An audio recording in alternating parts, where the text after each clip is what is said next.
Hello everyone, it's Brickmaster here, and today I have a LEGO Lord of the Rings set to review. This is the 947 Attack on Weathertop from 2012. This set comes with 430 pieces, was rated for ages 8 to 14, and cost you $60 back when it was in stores. This is an excellent set, comes with some really nice minifigures, and I think 3 of them are actually exclusive to this set, the Ring Wraiths and Merry. So this is one of my favorite Lord of the Rings sets, and it comes with some nice features, of course, great minifigures, and now look at the box to be the first part of the review. Alright, so here is the box. You can see it's quite wide, and I really like the background art on this, and it shows, of course, the sea in which the Ring Wraiths attack Frodo and the other hobbits on Weathertop, and of course Aragorn is here to save them. And of course up here on the top right hand corner it shows you a little map of Middle Earth, as well as Sauron's finger with the ring on it. Here of course it says Lord of the Rings, and here it shows you the minifigures. And at the back you can see it shows you the weapons, the flick fire missiles, the little camp area, the trap door, and just the set when it's showed in a different position. So that's it for the box. Alright, so here are the instructions, as the same art as the box does. And again, I do really like it a lot. It comes with a total of 84 pages including the back, so that's quite a bit of building. Of course, here at the back, Boys Screaming Win. Here it tells you to join the LEGO Club magazine, so you can get a subscription. And here it advertises the Hobbit sets, which were coming out, well, the movies and the sets were coming out in winter of 2012. They would alternate between a Lord of the Rings and Hobbit wave for 2 years, I think. And here, of course, it advertises the LEGO Lord of the Rings video game. Here it shows you the Battle of Helm's Deep, a wonderful set that I do own. And here it shows you the Mines of Moria, another set I own, and the Orc Forge, one that I sadly do not own. Here, of course, it tells you to go on the lordoftherings.lego.com, which is unfortunately not there anymore. And here it has a checklist of all of the minifigures that came out in this wave, and I've checked off most of them because I have most of the sets in this wave. And here, of course, is the parts list and the instructions. And yes, it does come with the box that tells you what pieces you need for each step, so everything is really simple and easy to follow. So that's it for the instructions. So here are the minifigures that come in the set. There are a total of 5. It includes Frodo Baggins, Merry Brandybuck, Aragorn, and 2 Ring Wraiths. I'm assuming one of them is the Witch King of Angmar, who stabs Frodo on a Weathertop with his Morgul blade. Anyhow, here is Frodo. A very nice looking minifigure. He is slightly different than the one that comes with the Shelob attacks, because at this point he doesn't have that the gray cape that he gets from Galadriel and Lothlorien. He has a green one. Of course, he's holding Sting, and he has, of course, the one ring to rule them all.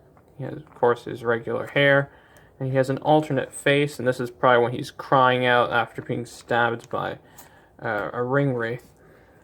And here is Merry, who I'm not sure if he comes in any polybag sets, but I know he's exclusive to in this set when it comes to, of course, main sets. But anyway, that's what he looks like. Has a nice cape, a green torso, dark brown pants, and that's what his face looks like. And of course, he's holding a sword and a pot because he decides to cook in the middle of the night to attract the ring wraiths. He unintentionally does that, but anyway, here is the back of his head, and of course he has an alternate face.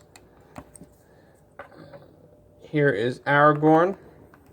Very nice minifigure as well. I like all the printing on him. He has, of course, his torch and his sword, and he does have an alternate face as well. That's when he's angry. It's probably when he's fighting the ring wraiths, trying to get them away from the hobbits. And here, of course, is one of the Nazgul or ring wraiths. That's what he looks like on his horse. The horse has red eyes. It's obviously some evil horse of some kind. I don't know much about them. I just know that the ring wraiths, of course, are evil.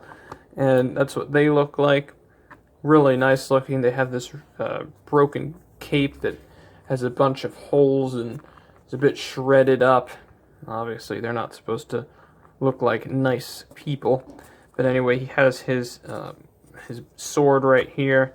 Of course, he has a black head. He's supposed to, of course, be a servant of evil for Sauron. That's what he looks like. But anyway, those are the minifigures. I have to say they all look really good. And Lord of the Rings is one of those series where almost always the minifigures are absolutely excellent. So here is Weathertop, otherwise known as the Watchtower of Amun-Sul, if I remember correctly. Sorry, it's been a while since I've read the books. But anyway, they have this small rock area, which is part of the ruins of it, and it has a dead bush here and some smaller 3-stalked plants. And I think it looks nice. It's a good addition. And over here is where the hobbits have made their little encampment. And while Frodo's asleep, the other hobbits start making food, and the fire does attract the ringwraiths, unfortunately. But here's a little sack that has a drumstick of some kind, probably chicken. Here's an apple, and here's a carrot. And this is, of course, where Merry's supposed to be, and maybe he can use his sword as some sort of thing to cut the meat. But anyway, that's what he looks like. As you can see, there's a staircase that goes up to the 2nd level, and I really like the look of it. I like how it's integrated really well. And these stairs have been used many places on Harry Potter sets as well, so they aren't extremely rare. And yeah, it leads up to here, and this is the 2nd level. And as you can see, it's pretty flat. However, if you do get a minifigure and you want to put him here, there is a little mechanism where if you pull this back, this little, I'm not sure what to call, but a little knob, you just pull it back and then he'll fall into, I guess, a little pit below. And yeah, it looks like that at the top, 2 green tiles. And they also, of course, have some really nice looking pieces to depict the ruins. And they have these little statues right here, which are basically micro figures. And at the back, you can see there is a little doorway, and this is to the main level. And this is where Frodo currently is, since I had him fall down into the pit below. And there's also a way in which you can split this open, so you can actually gain access into the inner part of Weathertop. So you just split it open like this, and you probably got to see that on the back of the box. But anyway, this is what it looks like, and yeah, Frodo's down here. I'll take him out.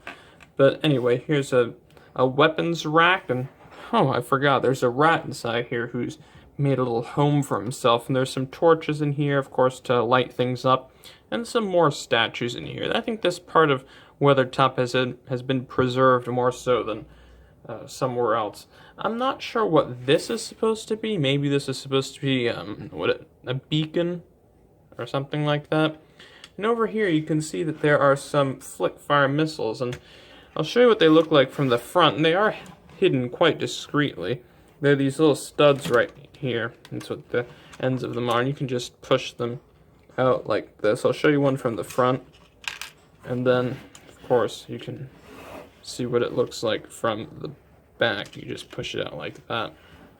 But man, they go back in these holes quite well. They can look like little pieces of mud or something, so yeah, you don't have to worry about them looking too odd.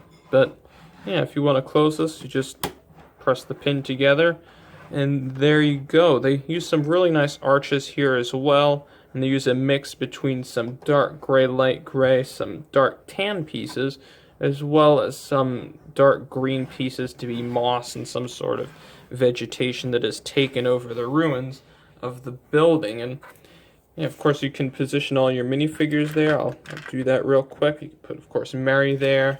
The ringwraiths can be attacking. And Frodo's up here because he's a bit scared of what's going on. And Aragorn can be fighting the ringwraiths and protecting the hobbits. But anyway, that's basically it for the set, and I'll give you my final thoughts. So what are my final thoughts on Attack on Weathertop? I think it is a phenomenal set. I think that it's one of the best from my personal favorite series that LEGO's created. and I would highly recommend that you get this if you're a Lord of the Rings or Hobbit fan. Definitely a must-have. You have to get the full fellowship with. Yeah, you should get Merry in this. The ring wraiths, some of the most important enemies in the story, and this is just a really interesting looking place, and it's a very important place in the plot of the movie. But yeah, I would highly recommend this. I'd spend up to $90, maybe yeah, I'd spend up to that much on this set. Even though it doesn't look as big, it's quite deep and has a lot of pieces, and it's a very solid build. So yeah, it's probably why the box is a lot bigger than how the set looks. But anyway, I would really recommend this set. And stick around for more Lord of the Rings reviews. They will be on the way. I have quite a few more still to show you, and Hobbit sets too. So I hope to see you then. Bye.